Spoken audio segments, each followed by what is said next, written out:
Aaron, no good ever comes out from hanging around Kieran. Does it not? No, not what I've ever noticed. I am less than pleased. This is my not very pleased face. Delighted I've got them back, but what a sham is that? What a carry-on is going on there. So I've got dog prints on the concrete. I've got now Glyn scraping the concrete with the Toronto. Somebody hit the shed today. It's the 3rd of June. The HORSCH event started today for the month of June. This is day 1. So we've done quite a bit of preparation and making sure things are ready. We bought some of our own machinery here. We've got our combines and one of our chaser bins there. We've got the front hoppers we use with the mounted drills, where we've got the beam drill and then we've got the 2 wet weather drills. HORSCH have bought their own drill here. Phillip Horsch is sitting in the cab over there, which is actually a very comfortable cab. I've just been spending a bit of time with him. And then we've got our Joker and our Toronto here. They've just bought the KR6 drill, but they haven't unfolded it quite right, looking at it. And then they've just put a couple of other bits out here. We've got the subsoiler, HORSCH subsoiler with Certo drill. We just had the turf put in, literally. I got so fed up, if that's the right term, of the brown soil with the failed grass seed. I've given in and I've got it turfed. The 1 hectare field out there I have not turfed, and that's why we're moving the machinery here, purely because I'm worried that if that comes wet, it would be not the greatest environment to walk around on. So yeah, we're making a bit of impact here, tidying up, which is nice. Actually starting to see the concrete with everything cleared off it. So the toilets are here. The catering company was here earlier. They did the hog roasts, and we're just going to get a couple of other bits of kit. Surprising how much kit we've got hidden down at another farm, and we just keep bringing it back. And Steve's over there, he's tidying up the grain store side. They're pretty delighted because they've actually got their yard back. So in here we got the spray store. We got the 4 sprayers in here. We've got our 2 self-propelled, and behind we've got the 2 trails. So I know that they've just been having some more deliveries. And the forklift, one of the forklifts has returned. Of the 2 forklifts which went missing, which I haven't told you the story about yet. And yes, we've finally got them back. The robbing doodahs, we had to even go and retrieve them ourselves. There was a Rolls Royce taken to one of our farms and was stripped overnight. The police found it because there was an air tag hidden in it, and the police turned up and took the parts, brought this recovery company in to load up the parts, take them back to their holding place to do an investigation. And they used the forklifts to load up, but then they took it upon themselves on the next night to come and take the forklifts, saying that they were taken as evidence, which they weren't. And then they tried to make us pay them to release them. It's taken us basically a month to get them back. And I rang them, I turned up to see them, they wouldn't return the calls, they wouldn't see me in person. I am less than pleased. This is my not very pleased face. Delighted I've got them back, but what a sham is that? What a carry-on is going on there. Anyway, there's more I could tell you, but Andy the welder's been, he's cut the tops off the stanchions, he's welded me a flat cap on there. I didn't want any sharp edges and things. And then Chris, he's currently on holiday. He's been on some wedding, having a wild time somewhere. And he comes back on Thursday, then he'll build me a wooden fence up here, which will be in keeping with the post and rail that we do everywhere else. I wanted to do that as opposed to doing galvanised or anything like that. They're preparing this now for concreting. I'm hoping they're going to come concreting this week. I'm fearful it's next week. So they haven't put the drain in yet. Dave's working on his own. I've got Glyn up there who's been running the screener. He's getting the screener to an end. Let's find out how he's doing. This pile here is a pile that they've already screened, and we seem to be moving piles from one end of the yard to the other. This is the mud and stuff. Look at the size of the clay here. Oh, and there's some big old stones and whatever. Yeah, But we're nearly at a stage then. It's going to be ready for dig out and lay the stone. The screener can go, and we're principally, it's just a matter of then grading the site to the right heights. Fingers crossed. Well, I know what you're getting. Well, you can't now. You've nicked me crawler. No, you want to go ploughing, don't you? On the ex-oat land. It's too dry. It's too dry to plough. Is that your excuses? It's too dry. Because it does feel like you just keep moving piles. Well, yeah, that's all we've done, isn't it? Yeah, moving from one end of the Need a bigger yard, James. Oh, stop it. Stop it. Then you'll say, what more concrete? Doesn't matter how much concrete I put down, somebody always manages. And you damaged my concrete today, didn't you? Only because I was doing what I was told. Oh, right, okay, yeah. I said, damage the concrete. You said put the Tirano there. Yeah. So that's what I did. Yeah. I didn't expect it to sort of unfold and scrape the concrete. I don't think I forget. You'll get over it. Well, it's like. I don't think I will. I actually think that it's going to haunt me. It's got character now. Is it now? You can look back. What, my brand new? So 20 years time, you'll say Glyn did that on HORSCH Open day. Right. So I've got dog prints on the concrete. I've got now Glyn scraping the concrete with the Tirano. Somebody hit the shed today. No. Yeah, Horsch hit the shed today. Somebody else has hit the shed. Well, that's your third sprayer. You get it for free. Not sure. Well, Philip's in there. I'll go and ask him. But I'm fairly sure I know what the answer is. So, Tim Austin's bought the crusher here, which is actually better for us because we've been taking it backwards and forwards in my lorry. We had a big enough pile, so he's bought it here and he's crushing it here on site, which actually just makes life a lot easier for us, especially while we haven't got an entrance to get in and out. And then quite a lot of, surprising how much rubbish is within the screen, so Freddie's going to put that in the skip so we can get rid of that. Unfortunately, I got rid of the scrap metal skip the other day just to tidy up, to try and reduce the amount of rubbish we had here. But anyway, so be it. And can't wait for this to get dug out and actually can't afford to concrete all of it. Or perhaps I should say I can't prioritise it. So I'm going to do a section and then I'm going to get the rest dug out, get it stoned, get it curbed around the outside, and it can sit there until at what time I want to do it. Which, knowing me and my fascination with concrete, won't be very long.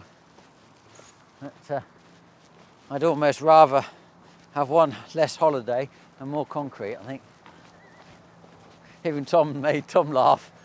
Right, so let's look at this shed here. What they've done is, I want to have Shed of Dreams, and I'm trying to see, instead of having, that bird get up there. So I've asked him to stick it on there, as opposed to doing it with a bit of background, as opposed to doing, I didn't want a metal board. Actually, I'm quite pleased with that. That's good. That's been, yeah, I'll have it just like that. Perfect. Shed of Dreams. Oh, Tom doesn't like it. He shook his head. Well, I don't know. I think that looks quite good. I don't know what you all think. Pum? No, he put it that height, Tom, because he didn't want a ladder to put it up high. No, he's going to take it off. It was just to show me. Double handling at PX. We are double handling. Oh, here's Kieran. I'm a bit worried, you two. Every time I look, you two are together. Aaron, no good ever comes out from hanging around Kieran. Does it not? No, not what I've ever noticed. You cheeky bugger. Even your girlfriend would say that. Yeah, she would, Yeah. probably. Yeah. Did you want the finer in 12 metre finer or not? Or you're not really bothered?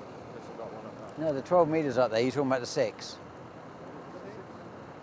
Yeah, well, it's actually an 8, but I run it at 6.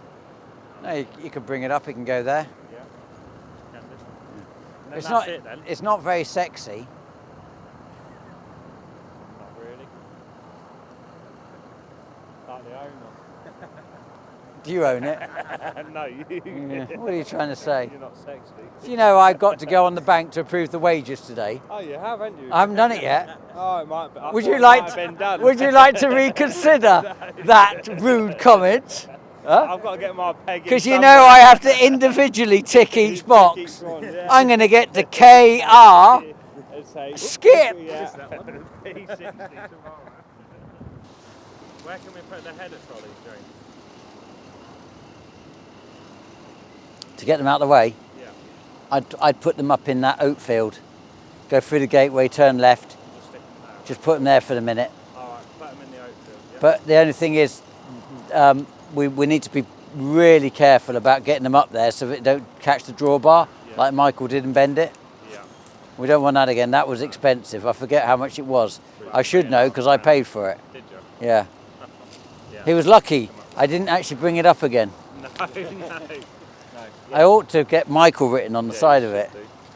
Glyn's suggesting this has created character. It's created something. It's actually surprisingly deep because I suppose concrete still is a little bit fresh at this stage. If we went and unfolded it on the, concrete was done some years ago, it wouldn't do it, but it's still relatively green, I suppose. It's where the outside gangs have gone to unfold and then they've pushed themselves open, basically. Anyway, I try not to think about it, but of course I will. Here's the German guys. They're on this little trailer, which this is how they're getting them around the farm, taking them to the different crops and taking them to the soil pits and. Hey!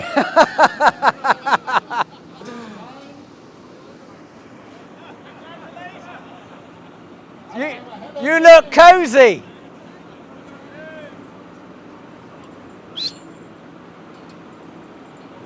Oh, what fun. What a great trailer. What a great trailer.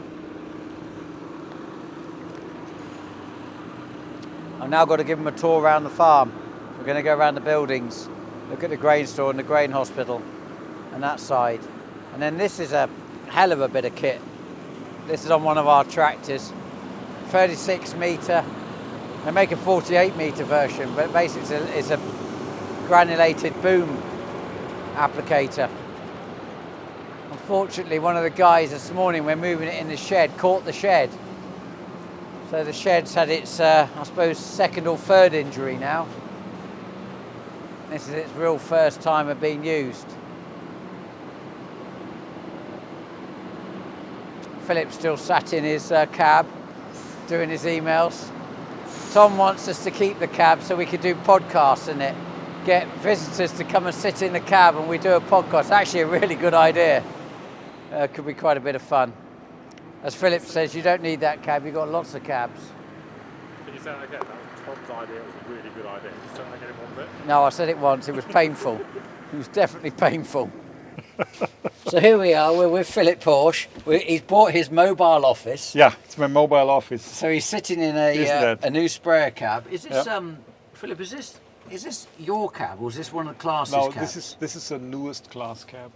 The most. Is this what's on my modern combines? Yes. Okay. It's the same on the newest model. And you put this on a sprayer? Yeah.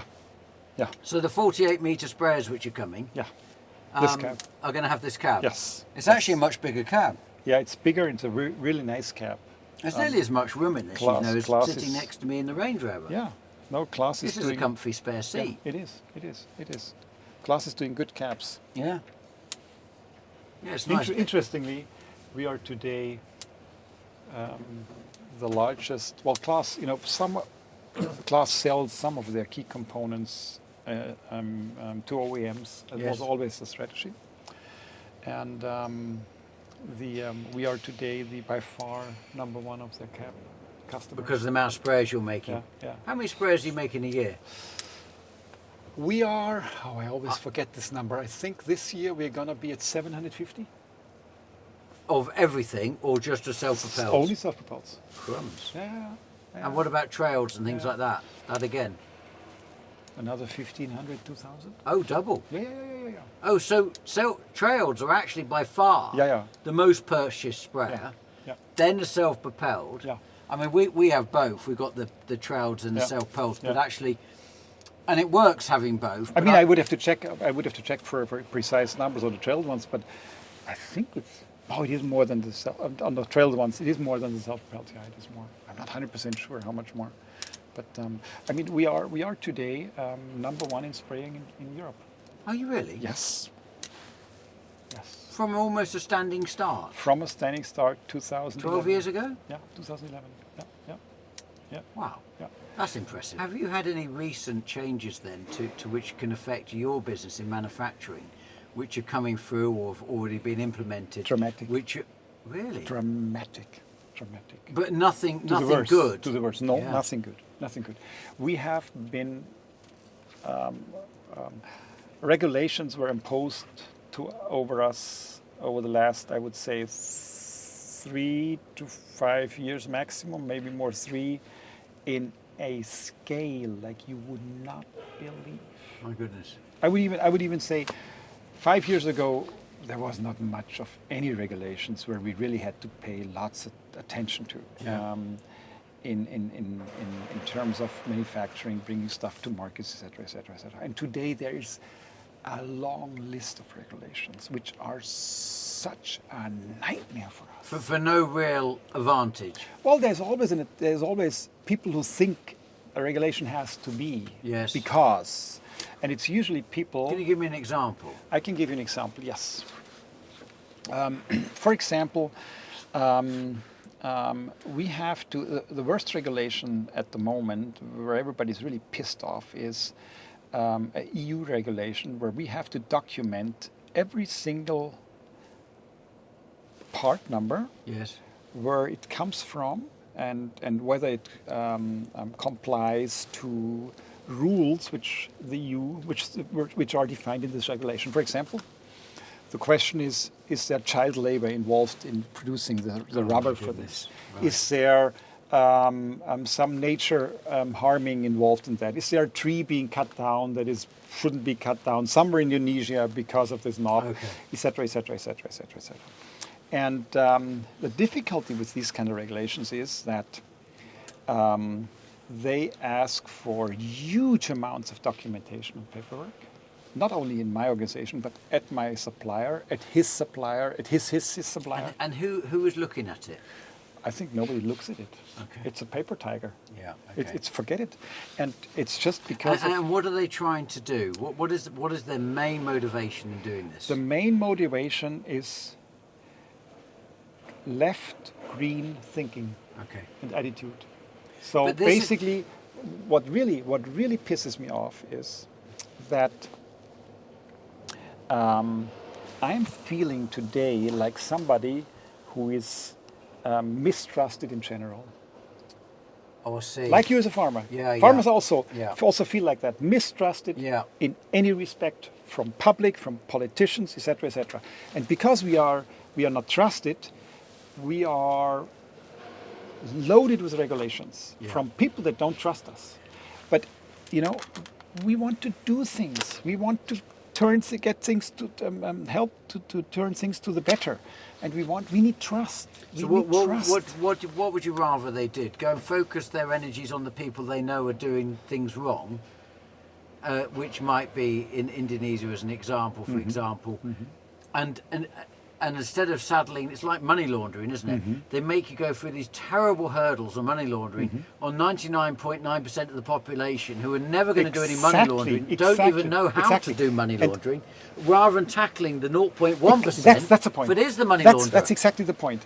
Why going at everybody, and why not concentrating as a society, going at the ones who are doing things wrong? Yeah. Why punishing everybody for every 1,000th person in society who is doing something wrong? Yeah. And that's stupid. That is what's so the stupid. It's a cost? stupid approach. Because it obviously is coming back to us as a farmer.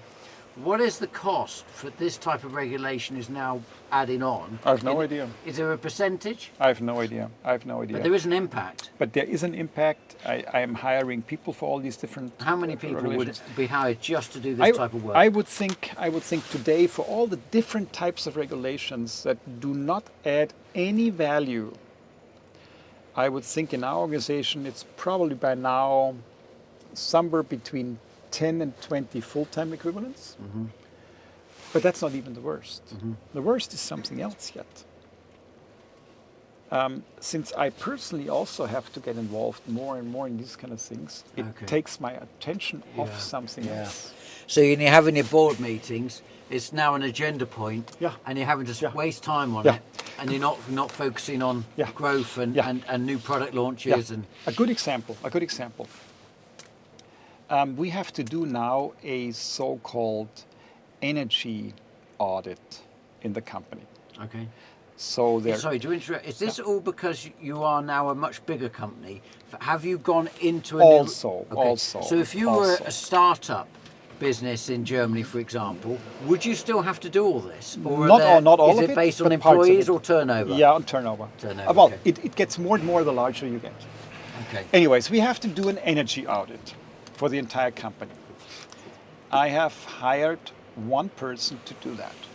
Okay? And he's a genius. He's a very good guy when it comes to detecting and looking for energy, wasting energy in the organization, for improving things, etc., etc., In the manufacturing? wherever there's energy used. Anyways, I asked him the other week, okay, how much of your time goes into all this documentation crap? And then he said, about half of my 50%. 50%. And then I asked him, what does that frustrate you? And then he said to me, yes, it's extremely frustrating because I'm missing out on doing good things during these 50% because I'm only documenting it. You know, I'm missing out. By it's holding him back. It's holding him back. Now, are we at a point that as this sort of stuff comes in, actually, the computerized systems or even AI will be able to do the paperwork side on this? For example, to take the... No, I think it's even worse. It'll get worse. Oh, it's worse. You know what happens now with digitalization? It used to be that regulations were carried out in a way that you filled out a piece of paper and you filed it. Yeah. And of course, a piece of paper sitting on a big stack somewhere in an office at an official, might never get to that paper. Yeah. And so, you never have an issue. Today, we are asked to fill out forms on the internet, governmental forms on the internet. So it's gone to them immediately. So they are, first of all, they have the data immediately. Plus, the government lets artificial intelligence run over it and checks it automatically. Really? So I'm getting accused the next day if I do something wrong. Oh, no. Or if I didn't file it the right day, etc., which before was not an issue. No. And so this whole digitalization is also enforcing or is benefiting the type of thinking that thinks in terms of controlling more, controlling everything. But do we want to live in a controlling environment or do we want to live in a trust environment? That is my clear question behind that. Do we want to live? Are there not? Okay, I can see the negative in it, but are there opportunities on the basis of this? Because for the fact that you are obviously not very happy about it, there's countless other people who are going to be. Would it, in some respects, some people say, "Oh, to hell with it, I'm not doing it anymore," and they naturally give up because that sometimes, and it creates opportunities for others to come in. That's how some people argue. Yeah. That they say, well, it keeps out competition, maybe even competition in a global perspective, and so on and so on. Do I want that? No, I don't. No, you want the competition, don't you? I want the competition. Yeah, you do, yeah. And just keeps you on your toes. Just, new products. And just think about this in a different perspective, where we impose the rest of the world with some stupid regulations, so we make it difficult for them to enter our markets. Yeah. They turn around and make it also difficult for us. Do we want that? Okay, so this is a European Union. Yes. This isn't Germany, this is European Union. This is European Union. Right. But anyways, in that respect, it is all of us countries because we vote for it. I know, but could you because you are now not a German company that you once were, you are operating globally. Yeah. You have factories globally now. Yeah.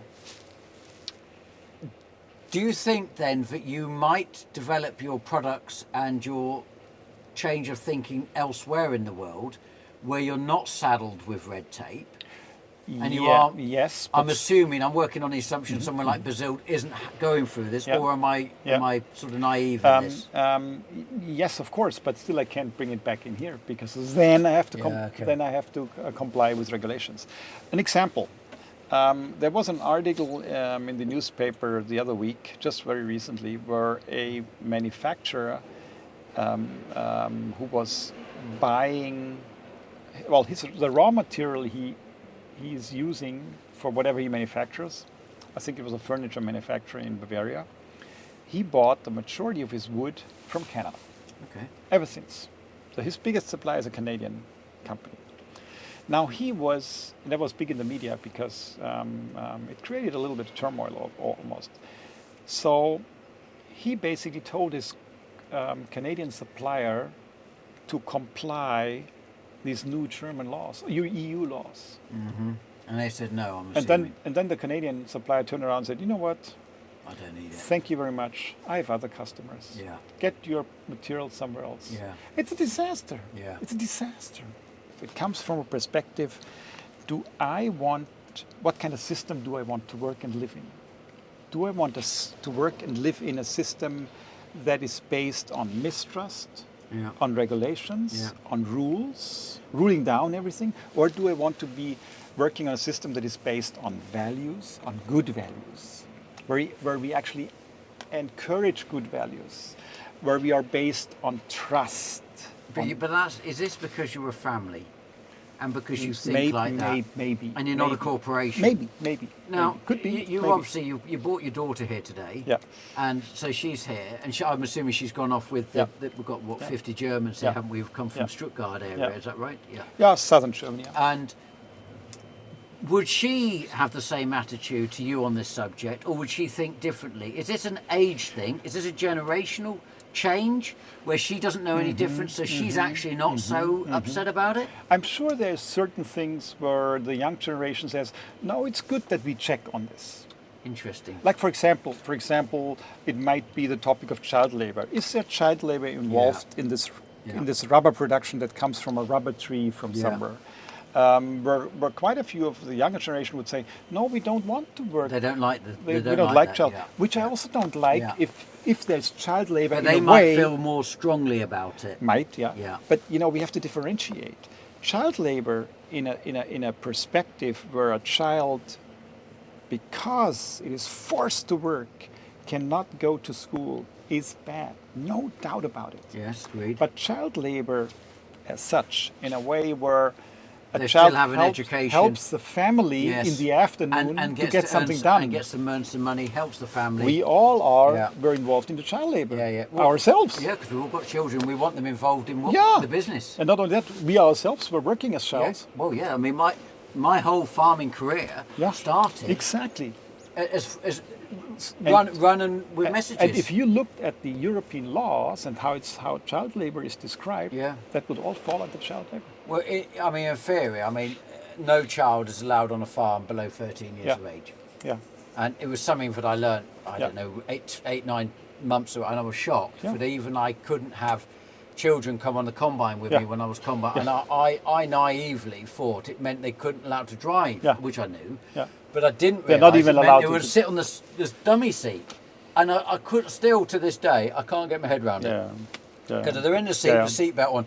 Yeah. But it is what it is. Yeah, it is what it is, I hate that saying, don't you hate that saying? It is what it is. But almost... That's almost like giving up. Yes, it's like funny giving up. Because I watched a thing the other day and they said, it was Matthew, the famous actor, is it Matthew Courtney or something like that? Anyway, he was saying, the most dangerous people are the people who say it is what it is because they don't care anymore. Exactly. And actually, it is a sign of, it's such a dreadful saying, it's so catchy though, but it basically means I don't care, what's it matter?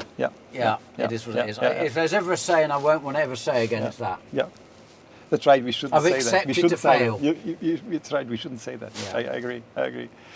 But that's part of the world we live in today. So before you depress me on regulation, because Britain in itself is tying itself in knots on regulation now. Mm-hmm. But what's exciting? What's coming? Mm-hmm. What have you got brewing away that you're not allowed to tell me? In terms of product? Yeah. Let me think. Come on, you're always 2 years ahead. Let me think.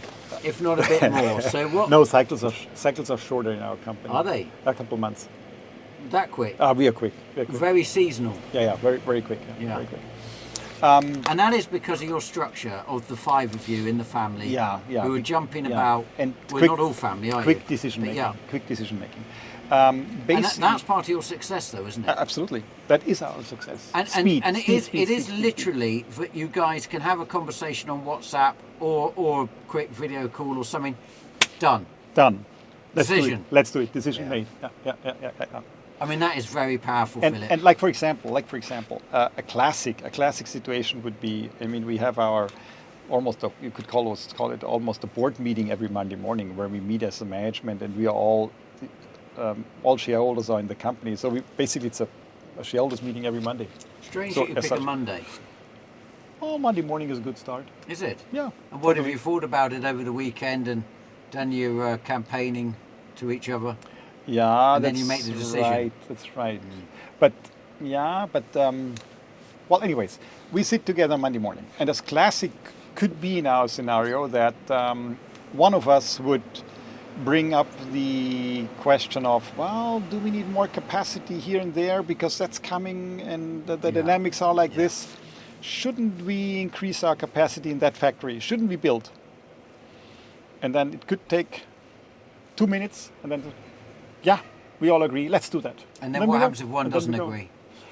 Then we delay the decision. And you all rethink? Yeah.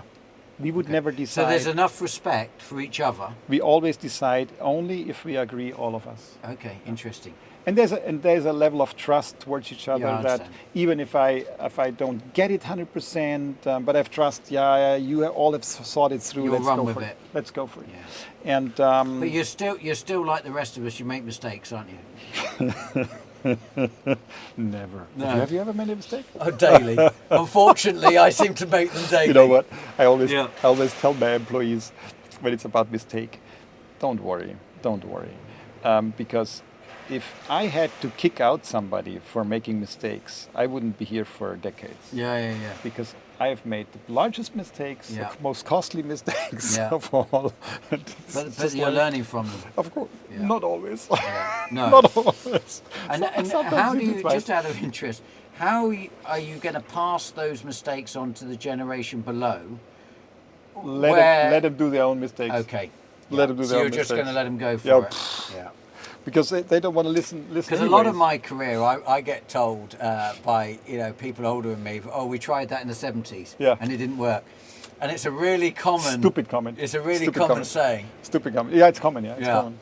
And of course, I'm sure I say this every once in a while too, that we have gone through this, and we have checked it out, and we've tested this type of concept. And it didn't work because still the next generation has to make its own experiences. And your daughter that's here today, for example, what's her field of expertise? What is she actually passionate and interested in? She is still trying to find out. Okay. So she's open-minded, she's just looking at what's happening. She's at the moment going through all different... She's not very old, is she? How old is she? No, 27. Yeah, she's young, 27. And she's going through all different departments in the company, always for a couple of months here, a couple of months there. Oh, that's how you do it? All around. So they get a taste of what's sort of a trainee program. Yeah. She wanted to do that. And just experiencing for her where she thinks she fits best. That's actually how we want to bring in the kids. We told our kids a couple years ago, we told them, it's not us calling you in. You know exactly when you are ready. Huh. And if you think you're ready, let us know. So it's not you're 18, you've got to come in. No, and then we'll find out where you fit best. Okay. But I have to say, thinking about it from today's perspective, I've changed my mind on that topic. What's the best strategy to bring in family members in a family business? I've changed my mind completely. 180 degrees. What, you changed it or someone else changed it for you? No, I changed it. Why? Over the last, let's say, 5 to 10 years. I used to be thinking, it's good to get some outside experience, blah, blah, blah, blah, blah. Today, I think totally different. Really? Get the kids into the business as early as possible. As early as possible. What, not even... But hold on a second. You went off to America. Yeah. You had a career elsewhere. Not a career. That was during my education and so on. But you still went away. No, that is okay. And you weren't coming into the business at that point, were you? Yeah. Well, I came early in the business. Yeah. I was 21. Oh, I thought you were older. Full time. Okay. No, full time. And before that, I was always on and off starting as a teenager. Yeah. No, what I mean with that is, we often think, oh, you have to get a job somewhere else Yeah. and prove yourself. So you start your professional career somewhere Yeah. else. I think that's nonsense. Really? Well, I shouldn't say nonsense. Everybody has to decide what's best Yeah. for him or herself. But I think in a business like we are, the earlier the better, because what are you gonna learn somewhere else? Because but your company is always business, special. Yes, It's but your always business special. is in a different level, though, isn't it? If you're just a father and son team at home, Yeah. for example, the expertise of working elsewhere, if you choose the right place, could hugely benefit coming back to Yes, you I agree. are I talking agree. about something with a lot of employees, a lot of departments, yes, levels. yes. You know, you could almost hide family members within that structure, couldn't Yeah, you? no, yeah, not from that perspective. Let's say a young person gets into another organization and you have the family policy, oh, they should work somewhere else for 3 to 5 years. Yes. The first question you can ask yourself is, what are you going to achieve in 3 to 5 years? You Yes. know, you waste a lot of time because you have And to... who's training them? Yeah. Yeah. And then how much of mistraining helps, is taking place. Okay. Because we have a culture in our company which I haven't found yet somewhere else.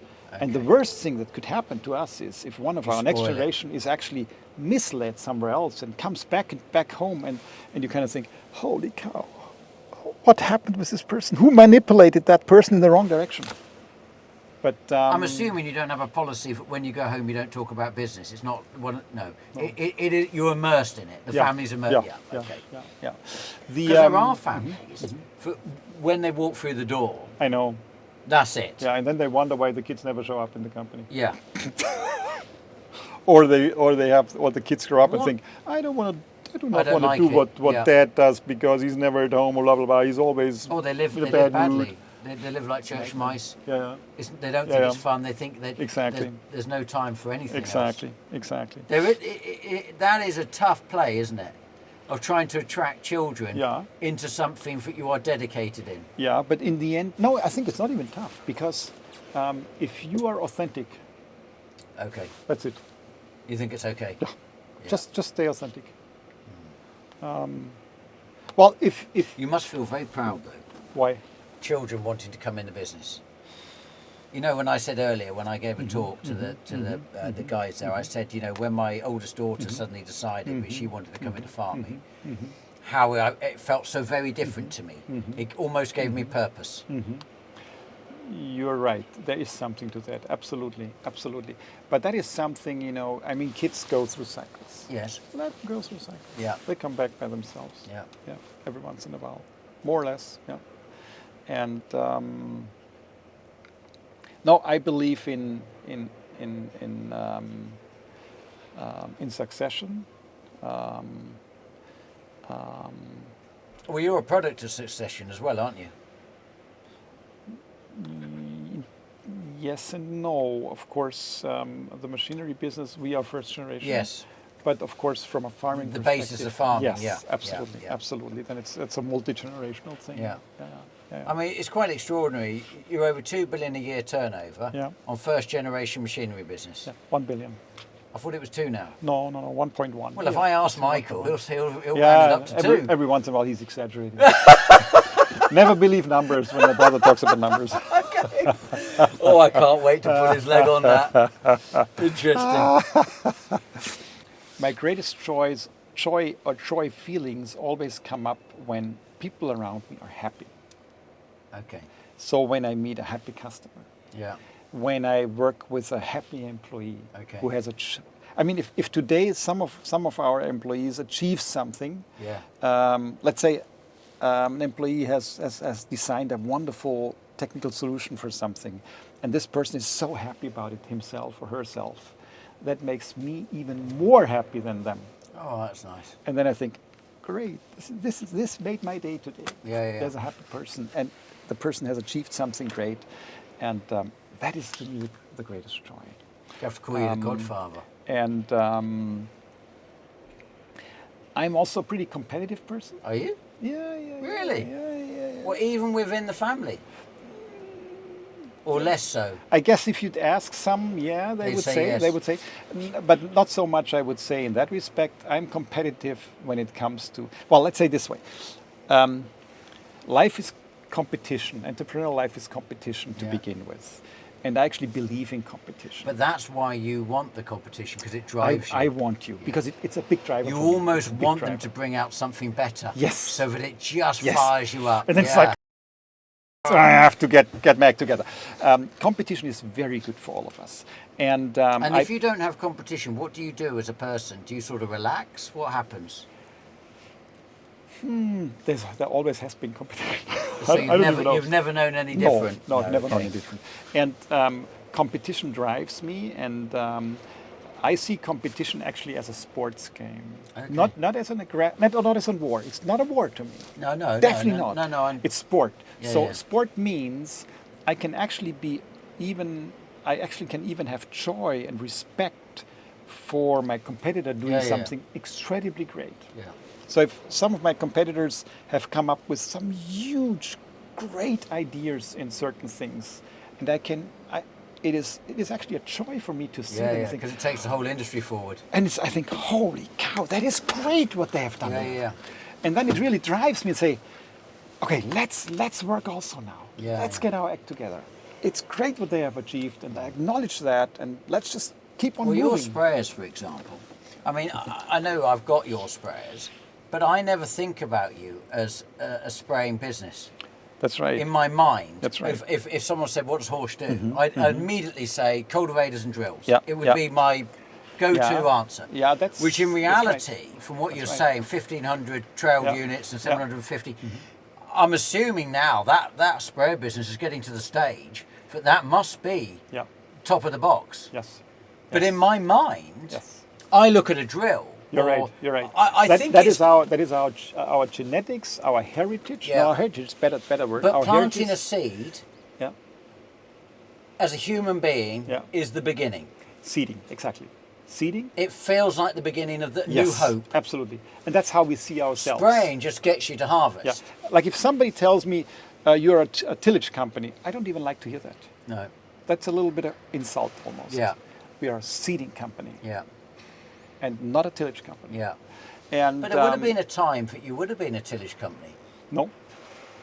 Seeding was always the start. Really? For many years. Yeah. Oh, because First he had products were that, all seeders he had only. that powerhead started, rotivator type thing. we started with seeding in the early 80s, and the first tillage product came out in 95. An area that farming hasn't really embraced in Europe. Exactly. Interestingly, since you mentioned that, I even would argue that logistics, even for our manufacturing part, is the biggest topic of all. I always tell within my organization, I say, in the end, we are a logistical company. Yeah, so we are farmers. We buy lots and lots of different parts, and then we put a little bit of hand on it for a couple of hours, and then we sell a complete machine. Yeah. So the efficiency gains within our organization is on the logistics part. Yeah. And the same applies to farming. Yeah. Even worse, farming is hauling around huge amounts of weight. Yeah. Huge amounts of weight. And we do it so poorly. We do it so poorly. We pay so little attention to it. Why that is, I don't understand. We have tried so often to support farmers with logistical products or handling products and so on. And farmers, especially in Europe, are not willing to pay for logistics or to invest into logistics. Well, Why that is, I I don't know. think it's going to change, Philip, because if farms get the opportunity Lack to of people. expand, Lack of people, yeah. yes, and they're forced to, like you just Yeah. said, Yeah. then actually the reality Yeah. is that is going to be a necessity. Yeah. Yes. I mean, Yes. I don't know if I bored you with this, Yes. but I've got a thing Yes. about mother bins, Yeah. and I'm waiting for the Horsch mother bin. For the big horse I mother want bin. a proper. Oh I want a boy. proper mother bin. So a 300 ton or a 1,000 ton mother Well, bin. 1,000 ton. Now you're Holy talking. cow. That is a shed. Holy That's a cow. shed on That's a wheels. shed. That's a That's a shed. shed. Oh, that's a Shed on boat. That's almost a But boat, isn't you it? will not get a 1,000 ton mother bin around your hedges. All right. No way. Can we just start with 120 ton bin, and we'll work up to the 1,000? That's a small one. Yeah, but for England, that's a proper bin. Could be. You have to get it around corners. Well, I mean, if it folds up like a combine tank, yeah. or something like that. Yeah. You're right. I mean, especially with our logistics of our lorries. You're right. You know, the transport manager would actually sit You're right. with it, and he would load the lorries. But maybe we have to think about a simpler idea. You know, we just put out a sort of a tarp on the ground, and you just throw it on the tarp, make a big pile, and then you suck it up with a vacuum. Or even better idea. Very simple. And then your mother bin can be huge out there. Yeah, big as a tarp. Huge, and at the same time simple. A tarp and a... The only thing I would say about a mother bin is that the nature of it is the guy gets in the tractor, starts it up, turns the PTO on, loads himself, goes away. Yeah, the moment you start going to hoovers and that sort of thing, yes, it's a great idea, but you're now gone back into people. You're right. And, you know, no one's really aspiring to be a hoover operator. Yeah, that's right. But they might aspire to be a mother bin operator. Even the next, I might even convince the next generation. But you're right. I told her the other day she's turning 13 in the middle of August. Yeah, I said I'm going to get it booked for you to do the tractor test we have here. Yeah. And she said, "What tractor am I going to drive?" I thought, "No, this is a problem." So while we were on holiday in Turkey last week, I started Googling tractors, so I'd come up with all the old-fashioned, 2850s, all the tractors I loved as a child. Yeah. And they're actually quite expensive, believe it or not. Yeah. And then there's a little Fendt out here, and I looked at this, that's the tractor for them. Because I can't put them on the 400 horsepower. Why? No, I agree. As a starter tractor, it's ridiculous. I agree. You know what? I have a good idea for this topic. Go on then. And I have learned this from one of my customers from Austria. And he has told me that 20 years ago. And then my goal was to do the same thing with my kids, but I just didn't find the time to get it started. I was just, during that period, so busy. What he did, and I found this a genius idea, to get his kids involved into farming, into business thinking, into everything. He said, well, let's take 2 or 3 hectares beside the house. Let's buy a full set of equipment, old stuff, you know, a 35 horsepower Massey, a 2-meter old seeder, a small... Actually, probably stuff we were using, And just imagine your kids then start to scale. Oh, Dad, I need 5 hectares. I also want a small chicken barn because I want to start an egg business where I can sell my 10 eggs every day to the neighbors. I mean, just imagine what impact that would have on their thinking. It's a brilliant idea. I thought it was a brilliant idea. I just didn't have the time to get it going. And back when my kids were that age. Well, and today, mine are I regret it. 11 and 12. Right age. This is perfect age. One turning 13. Perfect age. This is not ridiculous. No, it's perfect age. Perfect age. And then, you know, they can ask you, well, when do you think I should be doing the cultivation? Well, think about it. I mean, watch when I do it.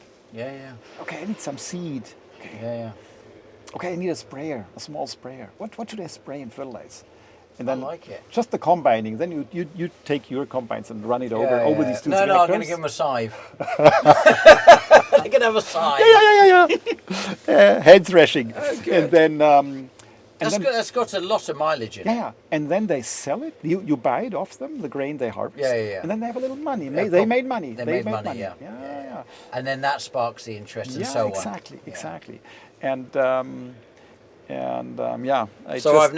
regret badly that I just didn't force myself to take the time and invest this time and do it. I missed out on that chance. I regret it badly. It's a good idea for everybody if it's interested in getting their children into it. Is give them a token area, whatever it may be, to whatever type of farming you're in, and let them have a go. And then they have their 35 Massey, this old Massey, where we all learned how to drive a When I was 15, I bought a Fordson Super Major. I don't know if you know what one of those is. No, that's not. I know it was a Power Major. Sorry, that's right. It was a Power Major. And when I turned 16, I used to go to the town on this tractor. Cabless tractor, and when I used to go flat out, the steering used to go like this, but the rubbish coming out the exhaust and time out at 20 k's. Oh yeah, it felt like you were 80. going like whoa, and the power wobble. And then the stuff that kept hitting my face coming out the exhaust, and I remember that well. But that was my. It was either that or a Robin Reliant. Because they wouldn't let me have a motorbike. And I just didn't think a Robin Reliant, that was a 3-wheeler car, if you remember what they are, was very sexy. So I went for this Fordson Power Major. My birthday tomorrow, so we're in countdown now, it's 7:15. The thing about birthdays is, I know I'm nervous about it because I've mentioned it a couple of times to myself. So I can't do anything about it, of course. But 49 feels very close to 50. and mentally I think that's a problem. So I think I'm going to have a big 50th birthday. I've been thinking about it. I had one when I was 30, so I think I might have one when I'm 50. So yeah, anyway, perhaps this open day could be my 50th birthday party just a year in advance. But so the boys have done well today. Windy day, so they weren't able to spray, so they've got a lot of machinery out there, starting to move it about. Got a bit of turf laid, so happy with that. Now we've got the watering sprinkler on it so it doesn't dry out, because that'd be nothing worse than all parting and shrinking. With this wind, it's obviously good drying conditions, which isn't ideal for turf. The first of all, it started off raining this morning, and all the Germans turned up. There was 50 Germans. I thought, oh my goodness, now it's raining, that's not ideal, but actually that blew away fairly quickly. That was quite an intense day, and obviously giving a talk and then having to have it in an interpreter obviously makes it somewhat longer, and also you lose a bit of a thread of where you're going. But anyway, we got through that, so that was very nice. Lovely people, you know, really interesting farmers, lots of different, you know, organic and commercial, etc. So it's quite interesting to what they're doing. And I